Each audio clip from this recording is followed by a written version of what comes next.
আপনারা সকলেই আমাকে বলেছিলেন, অরিজিতা ঠিক দেখবে রোদ্দুর উঠবেই, একদিন শনিবার রবিবার অবশ্যই রোদ্দুর উঠবে। আপনাদের প্রার্থনা ঈশ্বর কান দিয়ে শুনেছে। বিশ্বাস করুন, ক্রিসমাসের আগের লাস্ট শনিবার প্রচণ্ড সুন্দর রোদ্দুর উঠেছে, যেটা আমাদের কাছে ছিল সম্পূর্ণ আনএক্সপেক্টেড। আমাদের কাছে ওয়েদার আপডেটে দেখাচ্ছিল সম্পূর্ণ মেঘলা ওয়েদার, কিন্তু এত সুন্দর রোদ্দুর উঠবে আমরা ভাবতেই পারিনি। তাই যখনই রোদ্দুর দেখেছি, স্নান টান করে খাওয়া দাওয়া সেরে তাড়াতাড়ি করে বেরিয়ে পড়েছি। আজকে ক্রিসমাসের আগে লাস্ট শনিবার, মার্কেট এবং ক্রিসমাস মার্কেট দুটোতেই থাকবে উপচে পড়ার মতন ভিড়, তার উপরে উপরি পাওনায় সুন্দর রোদ্দুর। আজ আমার মনটা দ্বিগুণ খুশি, শুধু রোদ্দুরের জন্য নয়। এই যে ট্রামটি দেখছেন, এই ট্রাম স্টপটা আমাদের বাড়ি থেকে নতুন শুরু হয়েছে।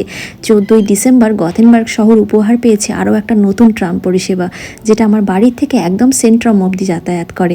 তাই এই ব্রিজটার ওপর দিয়ে অন্যান্য সময় হেঁটে পারাপার করলেও আজ কিন্তু আমরা দুজন ট্রামে চেপে বসেছি। কি সুন্দর রোদ্দুরটা লাগছে, আর রোদ্দুরের আলোতে ভাবছি খানিকটা পথ হেঁটেই পার করব। আমরা কিন্তু ক্রিসমাস মার্কেটই দেখতে যাচ্ছি, কিন্তু আপনাদের সাথে পরবর্তী ভিডিওতে সেটা শেয়ার করব। আমাদের দেশে কত ঠাকুর মন্দির, কত রকমের ঠাকুর রয়েছে, কিন্তু এদেশে তো জেসাসই রয়েছেন। তাই নিজের মনের কথা জানাতে জেসাসের কাছেই আসি মাঝে মাঝেই চার্চগুলোতে। আমার বাড়ির কাছেই চার্চটা ভীষণ সুন্দর সাজিয়েছে। সাথে উপরি পাওনা হিসাবে আজকে দেখলাম ক্রিসমাস কোরাস প্র্যাকটিস হচ্ছে। আপনাদের একটু শোনাই যে এখানে ক্রিসমাস কোরাস কেমনভাবে গাওয়া হয়।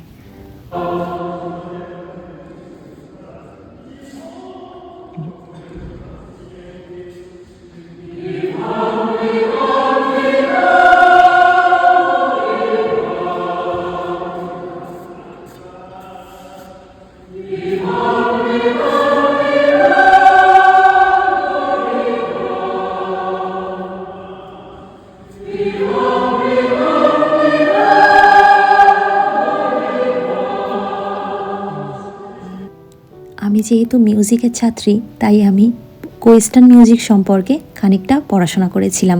তাই ওয়েস্টার্ন মিউজিক যখন সামনে থেকে শুনি কি অপূর্ব লাগে শুনতে। হয়তো শব্দ বুঝতে পারি না, কিন্তু শুনলে ভালো লাগে। আর দেখুন, সামনে যে বয়স্ক মানুষটিকে দেখছেন, ইনি কিন্তু একাই বসবাস করেন এদেশে, এ শহরে, এবং জীবনযাপন একাই করেন। বাজার হাট থেকে শুরু করে নিজের দেখাশোনা সবটাই।